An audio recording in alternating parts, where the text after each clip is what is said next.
Hello, YouTubers, friends, compatriots, hooligan shows, debt slayers, peasant vassals. I'm a useful idiot, and today I would like to talk about economic collapse. And the reason why I want to bring this up is because there's rumors flying that JP Morgan and PIMCO and other big financials are canceling summer vacations for employees. And the reason given is that they're preparing for a Lehman-like collapse and economic panic a la 2008. And normally I would just keep an eye on this and see how the story develops before I would do a video on it and discuss it and get into some unnecessary fear-mongering. But in this case, it fits into my paradigm, which is when it comes to insiders and players, watch what they do, not what they say. And this preparing for an economic collapse makes sense in a lot of reasons, and the scenario just seems to fall together too easily. And also we have the World Bank saying that collapse could be imminent, and there's been a lot of warnings out there. And for those of us who, of course, have been paying attention, we've been expecting this for a long time. The house of cards and the delay and pray, kick the can down the road is only going to last so long.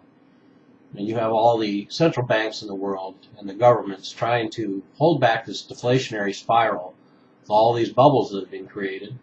And it's a futile effort because there's just too many feedback loops.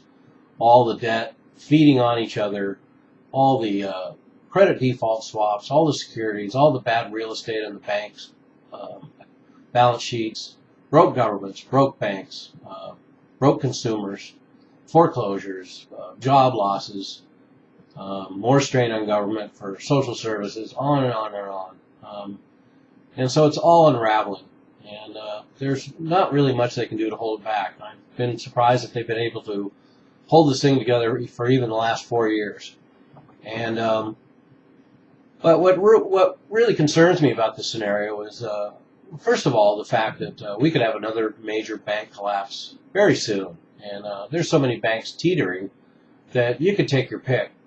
And certainly that's the case in Europe as well as here. Their leverage is, I guess figures that have come out recently, is their leverage is as high as 45 to 1 here in the United States. And Lehman was only leveraged 30 to 1. So there's a lot of stress and strain out there, and I just don't know how much longer they'll be able to hold it together. The public has no taste for more bailouts, and the Federal Reserve has pretty much shot all, used all their bullets, as they say, and it's time to pay the piper. So I'm saying keep a heads up. We could see a major move, a major event coming up in the next few weeks or months, and could be the next leg in the economic collapse. And we've kind of been keeping our eye out for this for a long time. And of course you have Greece has slipped into a depression, and depending on how the election turns out, they may end up exiting the eurozone, and there's going to be a lot of exposure in European banks to a lot of Greek sovereign debt. So there's going to be a lot of calamity there. And Spain, of course, is collapsing. That may happen sooner than later.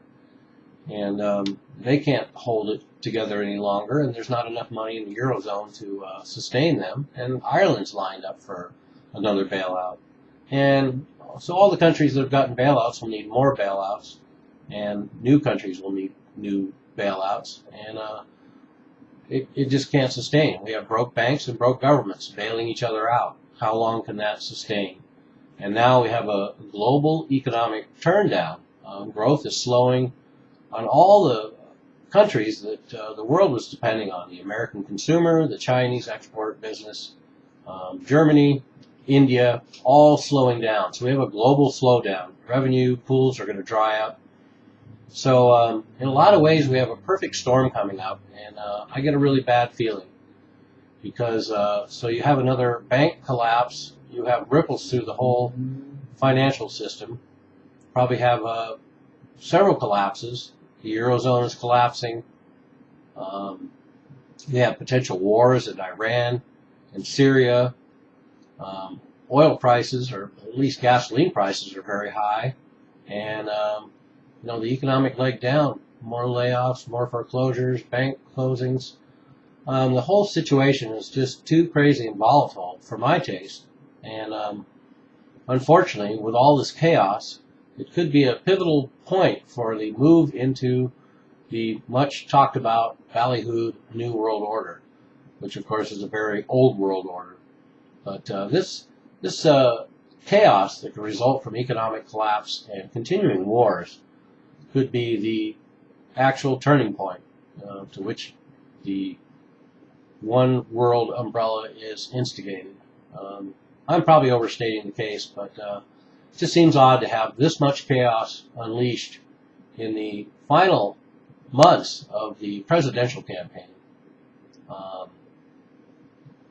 It'll be very interesting to see how this plays out, because I would assume Obama is taking everyone behind closed doors and yelling at them and making sure they're on board to keep everything together just a little bit longer so he gets reelected.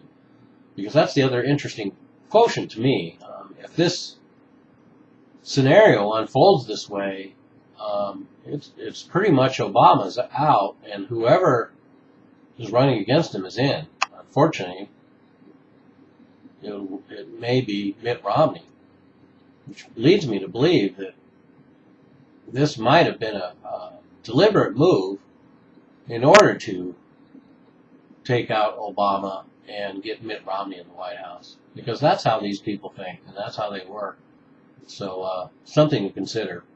So anyway, I'm not going to be a fear monger, but I'm going to be a trepidation monger, because I think people should keep their wits about them, keep their eyes open, because I think we're going to see an event coming up fairly soon, and all the arrows point that direction. So good luck. I am a useful idiot. Don't you be one too.